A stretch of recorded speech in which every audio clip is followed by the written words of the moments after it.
ଆପଣଙ୍କ ନାଁ ଟିକେ କୁହନ୍ତୁ। ମୋ ନାଁ ତପତି ପଣ୍ଡା। ମୁଁ ଭୁବନେଶ୍ୱରରୁ ଆସିଛି। ମୋ ଶାଶୁଘର କେନ୍ଦ୍ରାପଡ଼ା। ହଉ, ଆପଣ ପ୍ରଭୁଙ୍କର ଆଜି ଦର୍ଶନ କରିବା ସହିତ ଭକ୍ତଙ୍କ ପାଇଁ ଅନୁଭୂତି ଟିକେ କହିବେ, ସେଇଟା ଖୁସି ଲାଗିଲା ଆମକୁ। କ'ଣ କୁହନ୍ତୁ ଅନୁଭୂତି ଆପଣ? ହଁ ଆଜ୍ଞା, ମୁଁ ମୁଁ ଯେଉଁ ଘରେ ଜନ୍ମ ହେଇଛି, ମୋର ପିଲାବେଳୁ ଆଜ୍ଞା ଆମ ଘରେ ଆଧ୍ୟାତ୍ମିକ ପରିବେଶ। ଆମ ଗାଁରେ ମୋ ସାନ ବାପା ମାଳିକା ପଢ଼ନ୍ତି, ଘରେ କୀର୍ତ୍ତନ ହୁଏ, ଗାଁ ଲୋକ ଆସନ୍ତି।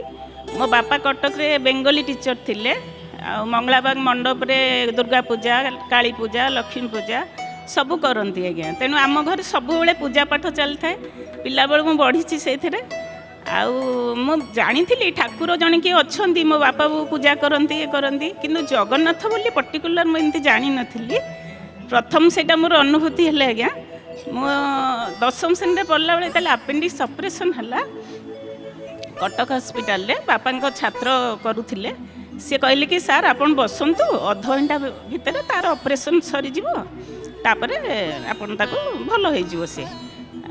କିନ୍ତୁ 3-4 ଘଣ୍ଟା ଗଲା, ମୋ ଅପରେସନ୍ ହେଲାନି, ବହୁତ ଡେରିରେ ସରିଲା। ମୋ ଦେହ ଭଲ ପରେ ବାପା ଦିନେ ମୋତେ କହିଲେ, ମା ମୁଁ ତ ଭାବିଲି ତୁ ସେଇଦିନ ଚାଲି ଯାଇଛୁ, ମୋତେ ଖାଲି ମିଛରେ କହୁଥାନ୍ତି ହଁ ଏବେ ସରିଯିବ, ଏବେ ସରିଯିବ। ସେଇ ଜଗନ୍ନାଥ ତତେ ବଞ୍ଚେଇଲେ। ସେଇ ଦଶମ ଶ୍ରେଣୀରେ ଆଜ୍ଞା ମୋ ମାଇଣ୍ଡରେ ରହିଗଲା ଜଣେ କିଏ ଅଛନ୍ତି, ତାଙ୍କ ନାଁ ଜଗନ୍ନାଥ, ଆଉ ସିଏ ମୋ ଦେହ ଭଲ କରିଦେଲେ। ସେଇଦିନଠୁ ମୋ ବାପା ବୋଉଙ୍କର କ'ଣ ହେଲେ କି ଘରେ ଯାହା ହେଲେ ମୋ ପାଠ ପଢ଼ା ପାଇଁ ମୁଁ ସବୁବେଳେ ଜଗନ୍ନାଥଙ୍କୁ ହିଁ ଡାକୁଥିଲି। ଆଉ ତାପରେ ଏମିତି ପରିବାର ପାଇଲି ଆଜ୍ଞା, ଶାଶୁଘର ମୋର କେନ୍ଦ୍ରାପଡ଼ା। ମୋ ସ୍ୱାମୀଙ୍କୁ ପାଇଲି, ସିଏ ଆଜ୍ଞା ବହୁତ ଜଗନ୍ନାଥ ପ୍ରେମୀ। ବାପା ଥିଲେ, ତାପରେ ସ୍ୱାମୀ। ମୋ ସ୍ୱାମୀ ଆଜ୍ଞା ଏମିତି ମାଆଙ୍କ ମନ୍ଦିର ଯିବେ, ମହାଦେବ ମନ୍ଦିର ଯିବେ, ସେଠି ବି ଜୟ ଜଗନ୍ନାଥ କହିବେ। ଆଉ ଶୁଭରେ କହିବେ ଜୟ ଜଗନ୍ନାଥ, କିଛି ଖରାପ ହେଲେ ବି ଜୟ ଜଗନ୍ନାଥ। ତେଣୁ ମୁଁ ଜଗନ୍ନାଥ ଇଏରେ ବଢ଼ିଗଲି।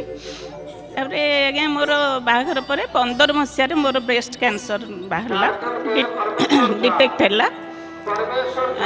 ମୁଁ ବମ୍ବେରେ ଯାଇ ଅପରେସନ୍ ହେଲି। ସେ ପର୍ଯ୍ୟନ୍ତ ଆଜ୍ଞା ମୋର ବାହାଘର 15 ବର୍ଷ ଭିତରେ ମୋ ଦେହ କେବେ ଖରାପ ହୋଇନଥିଲା। ମୁଁ ସବୁବେଳେ ଜଗନ୍ନାଥଙ୍କ ସାଙ୍ଗେ କଥା କୁହେ, ପ୍ରଭୁ ମୋତେ ଏତେ ଭଲରେ ରଖିଛ, ମୋ ଦେହ କେବେ ଖରାପ କରିନ। ଆଉ ଆଗକୁ କ'ଣ ମୋର କିଛି ଗୋଟେ ଦୁଃଖ ରଖିଛ କି? ଯେଉଁଦିନ ଡିଟେକ୍ଟ ହେଲା ମୋ ସ୍ୱାମୀଙ୍କ ମୁହଁ ପୁରା କଳା ପଡ଼ିଯାଇଥିଲା, କିନ୍ତୁ ମୁଁ ଆସିକି ଆଜ୍ଞା ଜମା କାନ୍ଦିନି। ଠାକୁରଙ୍କ ପାଖରେ ବସିଲି, କହିଲି ହଉ ହଉ ହେଲା ତ, ମୋତେ ଦେଲ ଏତେ ବଡ଼ ଦୁଃଖ, ତ ସହିବା ପାଇଁ ଆମ ଦୁଇ ଜଣଙ୍କୁ ଶକ୍ତି ଦିଅ। ବମ୍ବେରେ ଅପରେସନ୍ ହେଲା ଆଜ୍ଞା, 6ଟା କେମୋ ଲାଗିଲା। ବହୁତ କଷ୍ଟ ପାଇଲି, ଚୁଟି ଝଡ଼ି ଯାଇଥିଲା, ସବୁ କଳା ପଡ଼ିଯାଇଥିଲା। କିନ୍ତୁ ଏମିତି ଆଜ୍ଞା ମୁଁ ଜଗନ୍ନାଥଙ୍କୁ ଧ୍ୟାନ କରୁଥିଲି, ପ୍ରତି ମୁହୂର୍ତ୍ତରେ ଭାବୁଥିଲି ଆଜି ମରିଯିବି, କିନ୍ତୁ କାଲି ପୁଣି ଠିକ୍ ହେଇଯାଉଥିଲି, ପୁଣି ବଞ୍ଚିବା ପାଇଁ ଆଗ୍ରହ ହେଉଥିଲା। ମୋତେ ସେଥିରୁ ଉଦ୍ଧାର କଲେ ସେ, ଭଲ ହେଇ ବର୍ତ୍ତମାନ ବି ଭଲ ଅଛି। ଆଉ ଥରେ ମୁଁ ଆସିଥିଲି ମୋ ସ୍ୱାମୀଙ୍କ ସାଙ୍ଗେ ବାହୁଡ଼ା ଦର୍ଶନ କରିବାକୁ ରଥରେ। ସେଠି ରଥ ଯେତେବେଳେ ଚାଲିଗଲା, ମୁଁ ମୁଣ୍ଡିଆ ମାରିଲି, ଆସିକି ଭାବିଲେ ଟିକେ ଘିଅ ଦୀପ ଦେବି ଠାକୁରଙ୍କୁ ରଥରେ। କିନ୍ତୁ ସେ ଘିଅ ଯେଉଁ ପରିବେଶରେ ବିକ୍ରି ହେଉଥିଲା, ମୋତେ କାହିଁ ଅପରିଷ୍କାର ଲାଗିଲା, ମୋ ମନ ଚାହିଁଲାନି ଠାକୁରଙ୍କୁ ଦେବା ପାଇଁ। ତାପରେ ମୁଁ ହୋଟେଲ ପଳେଇଲି। ସନ୍ଧ୍ୟାବେଳେ ପୁଣି ବଡ଼ଦାଣ୍ଡକୁ ଆସିଲି, 3 ରଥ ଠିଆ ହେଇଥିଲେ। ମୁଁ ଭଜନ ବୋଲିଲି, ବହୁତ କାନ୍ଦିଲି, ଠାକୁରଙ୍କୁ ଜଣେଇଲି। ସେଠି ବି ଚାହିଁଲି ଘିଅ ଦୀପ ଦେବା ପାଇଁ। ଏଇଠି ଜଣେ ବୟସ୍କ ଲୋକ ବିକୁଥିଲେ, ମୋତେ ପରିବେଶଟା ଭଲ ଲାଗିଲାନି। ମୁଁ ଚାହିଁଲି ନାଇଁ, ଦୀପ ଦେବିନି, କାଲି ଘରେ ଯାଇ ଭଲ ଘିଅରେ ଦୀପ ଦେବି। ତାପରେ ମୁଁ ଘରକୁ ପଳେଇଲି। ତାପରଦିନ ଏକାଦଶୀ, ସୁନାବେଶ। ଆମର ଡ୍ରଇଂ ରୁମ୍ରେ ଗୋଟେ ଠାକୁରଙ୍କର ସୁନାବେଶ ଫଟୋ ଟଙ୍ଗା ହେଇଛି। ମୁଁ ଯେତେବେଳେ ଠାକୁର ଘରୁ ଆସିକି ଡ୍ରଇଂ ରୁମ୍ରେ ଆଳତି କଲି, ସବୁଦିନ ଆଳତି କରେ, ମୋ ଶାଶୁ ବସି ଦେଖୁଥାନ୍ତି ଟିଭି। ଆଳତି କଲି ଆଜ୍ଞା, ଆପଣ ଭାବିପାରିବେନି, ଅଧ ମିନିଟ୍ରୁ ଅଧିକା, କେଉଁ ଲୋକ ନାହିଁ, ରଥ ନାହିଁ, ମଣିଷ ନାହିଁ, କେବଳ ଜଗନ୍ନାଥଙ୍କ ମୁହଁଟା ଉଭା। ମୁଁ ଆଳତି କରିଦେଲି, ପଳେଇଲି ଠାକୁର ଘରକୁ। ମୁଁ ଆଉ କିଛି ଭାବିନି। ତାପରଦିନ ନୀଳାଦ୍ରି ବିଜେ, ତାପରଦିନ ବି ସେଇ ଏକା। ମୁଁ ଆଳତି ନେଇକି ଯେତେବେଳେ ଆସିଲି ଡ୍ରଇଂ ରୁମ୍କୁ, ଠାକୁରଙ୍କୁ ବୁଲେଇ ଦେଲି, ଦେଖିଲି ଜଗନ୍ନାଥ ଉଭା ପୁରା ରହୁଛନ୍ତି ଆଜ୍ଞା, ଗୋଟେ ମିନିଟ୍ ଅଧ ମିନିଟ୍ ରହୁଛନ୍ତି। ମୁଁ ବୁଲେଇ ଦେଲି, ପଳେଇଲି। ମୁଁ ଆଉ ସେଦିନ କିଛି ଭାବିନି। ତାପରଦିନ ଆଜ୍ଞା ଅଧରପଣା, ସେଦିନ ବି ସେମିତି ହେଲା। ତାପରଦିନ ନୀଳାଦ୍ରି ବିଜେ, ମୋ ଶାଶୁ ବସି ଦେଖୁଥାନ୍ତି। ମୁଁ ଆସିକି ଆଳତି ବୁଲେଇ ଦେଲି, ଘରକୁ ପଳେଇଲି, ଠାକୁର ଘରକୁ। ମୋ ଦେହ ଭିତରେ ଆଜ୍ଞା ଛିନ୍ ଛିନ୍ କେମିତି କରେଣ୍ଟ ମାରିଲା ଭଳିଆ ହେଇଗଲା। ମୁଁ କହିଲି ଇଏ କ'ଣ କରୁଛ ପ୍ରଭୁ?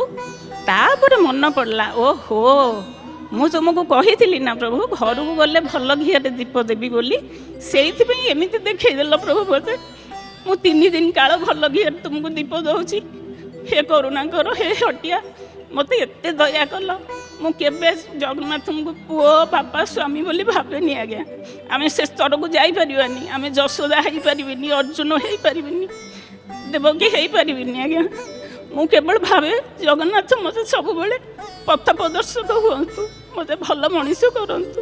ଯେଉଁ ବାଟରେ ନେଉଛନ୍ତି ମୋତେ ଖାଲି କହିଦିଅନ୍ତୁ ଏଇଟା ଭଲ, ସେଇଟା ଖରାପ, ସେଇଟା ଭଲ, ଏମିତି ମୋତେ ଖାଲି ସବୁବେଳେ।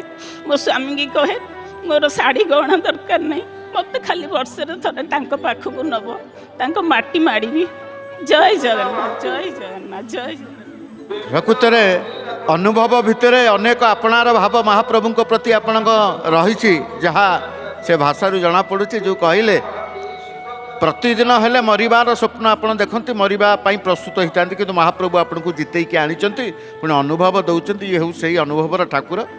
ଆପଣ ଜୟ ଜଗନ୍ନାଥ ବି ଦେଖନ୍ତି ସବୁବେଳେ ଆଜ୍ଞା, ମୋର ସବୁବେଳେ।